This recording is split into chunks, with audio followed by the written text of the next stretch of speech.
Hello, and welcome to this podcast from Jeff and Sue Allen for the Heart of the Matter series. Jeff and Sue are a husband and wife team who are also internationally renowned life coaches. With more than 25 plus years under their belt and a few trials of their own, they are ideally placed through their business Vision Works to offer some words of wisdom. Today, they'll be chatting about relationships. Are they heaven or are they hell? That's a minefield if ever I heard one. Welcome, Jeff and Sue. Let's get straight to the heart of the matter. Why do we fall out of love in the first place? Well, that's a very long question to answer that. But primarily, if we just want to keep it short, that stuff that happens at the beginning of the relationship that looks like love, actually, I hate to tell you, but it's not love. It's kind of needs dressed up as love. So when the love falls away, then the needs come out. And when the needs come out, then typically relationships are a battlefield. Yeah, it seems like, oh, the honeymoon's over. Oh no, time to break up. But of course, in what we know now is that this is the time to go to work on a relationship, because all the less obvious issues that we have between us are starting to come to the surface, not to torment us, not to necessarily make us break up, but to help us get towards a much truer partnership than the falling in love feeling, which is, as Jeff says, feels great, but it feels great because this person seems like the one that's just going to be the answer to all our prayers. And of course, that's unfortunately never going to be true. No, we've all been there. Is it possible to get back to how the relationship was in the honeymoon phase? Oh, absolutely. What the honeymoon talks about is that if you're willing to go and deal with all your repressed and hidden dynamics and really do your healing and transformation, then that level of being in love, truly being in love, is something that you can achieve. So the first stage, the honeymoon, talks about the potential of the relationship once you've gone to work and dealt with it. Because basically, let's face it, if you don't work on your relationship, it will more than likely fail. You've got to work on your relationship. Everybody has to do this. Nobody gets a free pass on this one. Mm-hmm. So, the more you work on your relationship, the better it gets. And if you don't, then you head to hell. Yeah, it's true, isn't it? That honeymoon feeling can feel like heaven, but it is true that every time we kind of have some kind of bust up perhaps, or an argument, and get through it to the other side, in other words, that we've communicated with our partner, we've understood where they were coming from, we've explained where we were coming from, it just feels like such a relief that we can get back to that feeling of, oh, thank goodness, this is heaven compared to the hell of being in an argument, which, as we know, really colours everything for the whole day, week, however long it goes on for. It's 24/7. We can't leave it behind at home and go to work and pretend it's not happening. It's just in our consciousness the whole time if things aren't going well, if we're not happy. No, very destabilising, I would imagine. This is a good question. I want to work on our relationship, but my partner refuses to do so. What can I do? Then go work on your relationship. And the biggest mistake, there are many mistakes in relationships, but one of the biggest and most common one is trying to change your partner. Mm-hmm. And, also it's like, you don't do anything unless your partner does it. No. Life is about living. It's about a journey. It's about getting on with it. You just need to really get on with your life. And, trust that if it's true for your partner to step forward with you, then they'll step forward with you or not. But don't hold yourself back. Don't use your partner as an excuse for you not to live your life. It's so true, isn't it, that we can get into a particular kind of dance or, series of habits, dynamics with our partner. And it's inextricably entwined with how they are and how we are, and that would be true whether it was a love relationship or a work relationship.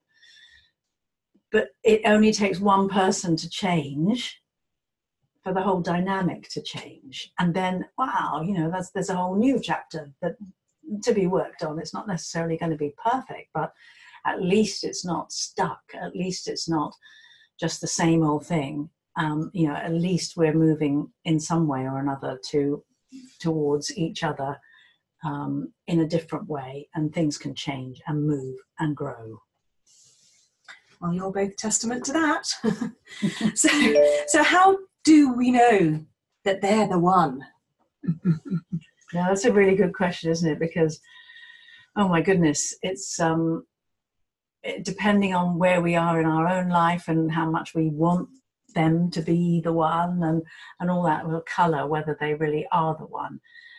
A friend of ours in Germany wrote a book with the title "Love Yourself and It Doesn't Matter Who You Marry," which is very telling, because the truth is that anytime we're not getting on with someone in some way or another is always a reflection of something going on within us. And so them being the one, if we were to still keep learning and growing ourselves and moving forward ourselves, that would soon become apparent. It would be obvious.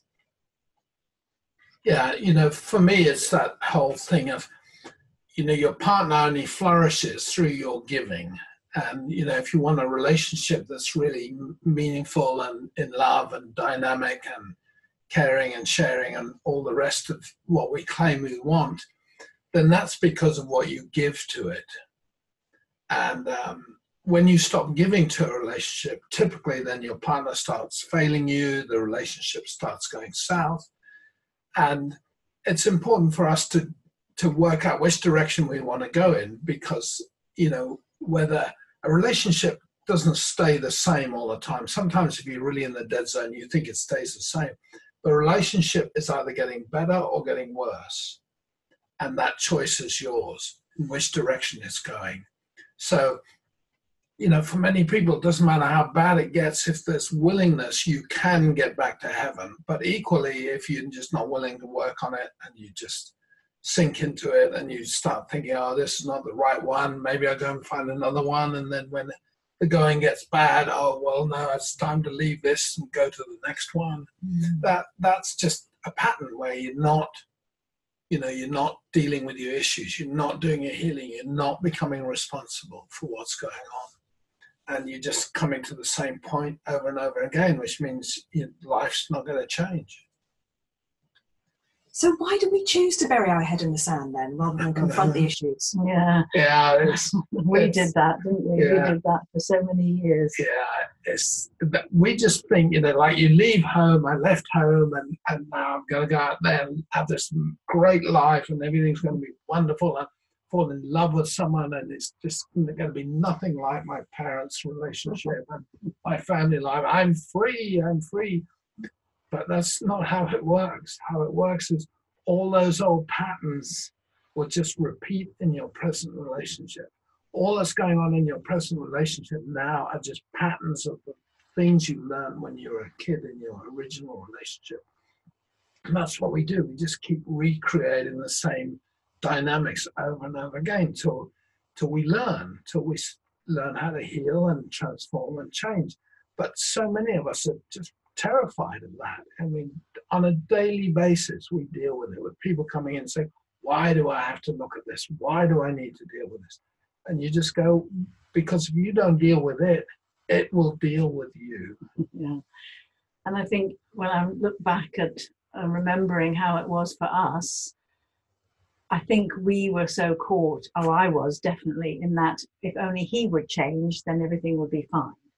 If only he would change, it would, life could be really good. Yeah. And of course, that takes us back full circle to one of our earlier questions. We cannot change the other person. But I think it's just so difficult to get that concept of changing yourself, making such a difference.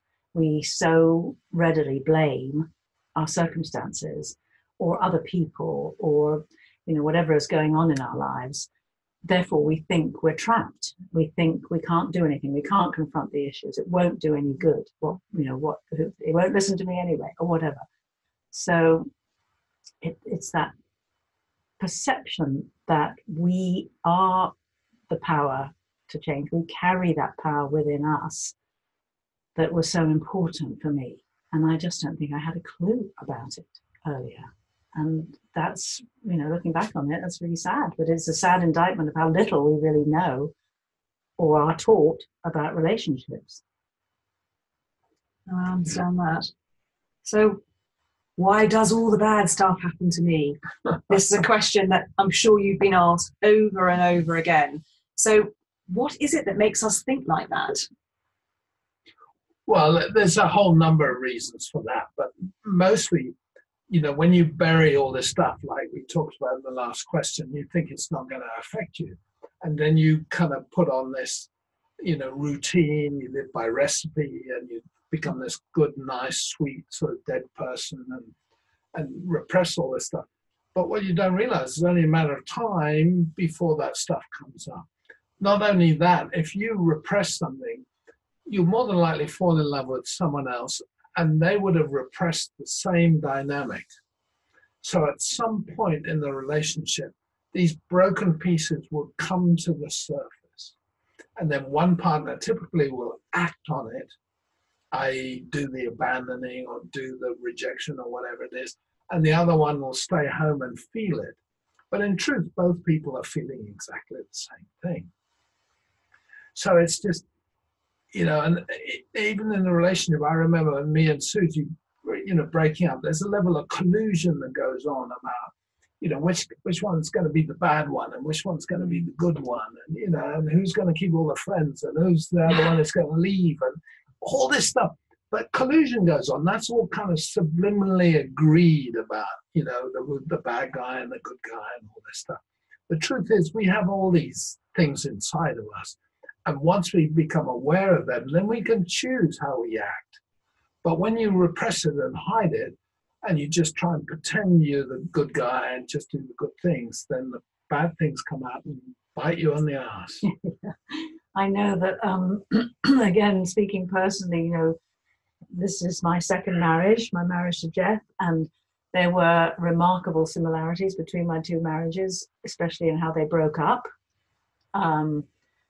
Although, of course, I didn't get back together with anybody but Jeff, but thank goodness. But they were really the same dynamics of how I had tried to pretend I was so capable and could handle all this stuff and was being so good and hardworking and all that. Meanwhile, creating distance between myself and my partner and not creating the intimacy that would have helped us to get over the bad patches. It just drove us apart, which meant that other people could come in between us, other situations could come in between us, and it was a pattern of mine that really needed to change in order to get past that good girl role or persona that I was putting on, which was only adding to the problems that we had, not helping in any way. And these patterns can be repeated in any form of relationship.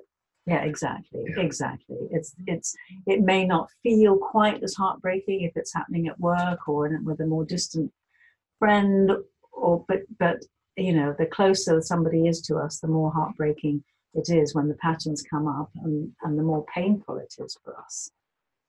And of course, the more opportunities there are then to learn. Absolutely. Great. Thank you both so much for your insight. We'll chat again soon, I hope. Yeah, look forward to that. Yeah. Thank you very much. Yeah, thanks. Good luck.